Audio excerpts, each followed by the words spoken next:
આવતીકાલે અષાઢી બીજના પવિત્ર અવસરે અમદાવાદમાં ભગવાન જગન્નાથજીની 149મી રથયાત્રા નીકળવાની છે।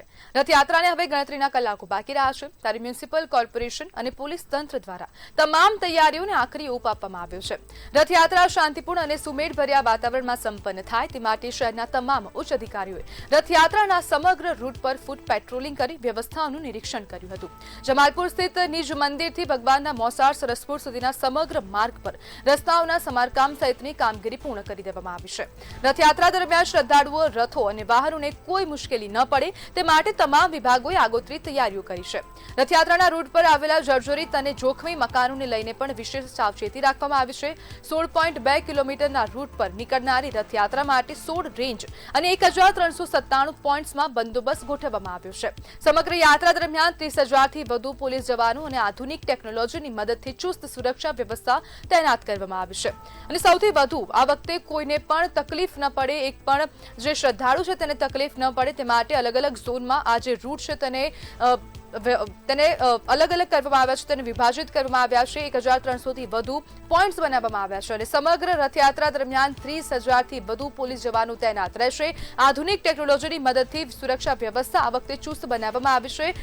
જ્યારે સાથે સાથે જોખમી મકાનો જે છે, જે સમગ્ર રૂટ છે, જે કોટ વિસ્તાર છે, તો તે વિસ્તારમાં જેટલા પણ જોખમી જર્જરિત મકાનો છે ત્યાં પતરા લગાવવામાં આવ્યા છે અથવા તો ગ્રીન કલરના કવર બનાવી દેવામાં આવ્યા છે અથવા તો તે એક સાઈડનો ભાગ તોડી પાડવામાં આવ્યો છે।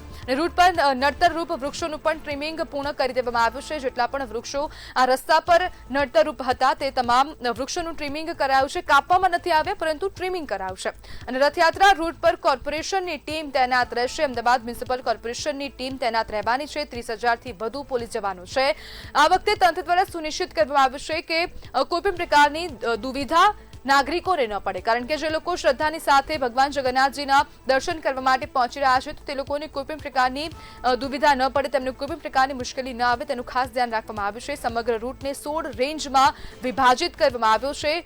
1,397 પોલીસ પોઈન્ટ બનાવવામાં આવ્યા છે કે 16 કિલોમીટરનું આ રૂટ, તેની અંદર 1,397 પોલીસ પોઈન્ટ બનાવવામાં આવ્યા છે જેથી કરીને સિંગલ સુરક્ષામાં ચૂક ન થાય।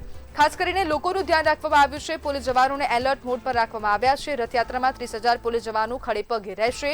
ખાસ કરીને ડેપ્યુટી સીએમ દ્વારા પણ સમગ્ર રૂટનું નિરીક્ષણ કરવામાં આવ્યું હતું। ટ્રાફિકને લઈને પણ ક્યાંક ને ક્યાંક ધ્યાન રાખવામાં આવ્યું છે। પોલીસ જવાનો એલર્ટ મોડ પર છે, સાથે સાથે તંત્ર પણ હાલ ખૂબ એલર્ટ મોડમાં જોવા મળી રહ્યું છે। ભગવાન જગન્નાથજીની 149મી આ રથયાત્રા જેને ધ્યાનમાં રાખવામાં આવી છે અને ખાસ કરીને સુરક્ષા વ્યવસ્થા વધુ ચુસ્ત બનાવવામાં આવી છે। તૈયારીઓને આખરી ઓપ આપવામાં આવી છે। આવતીકાલ સવારથી જ ક્યાંક ને ક્યાંક સમગ્ર અમદાવાદ જગન્નાથમય બની જશે તેવું કહેવામાં આવી રહ્યું છે। સાથે સાથે લોકોમાં પણ ખૂબ ઉત્સાહ જોવા મળી રહ્યો છે। ભગવાન જગન્નાથજીની 149મી રથયાત્રાને લઈને લોકોમાં ખૂબ ઉત્સાહ છે।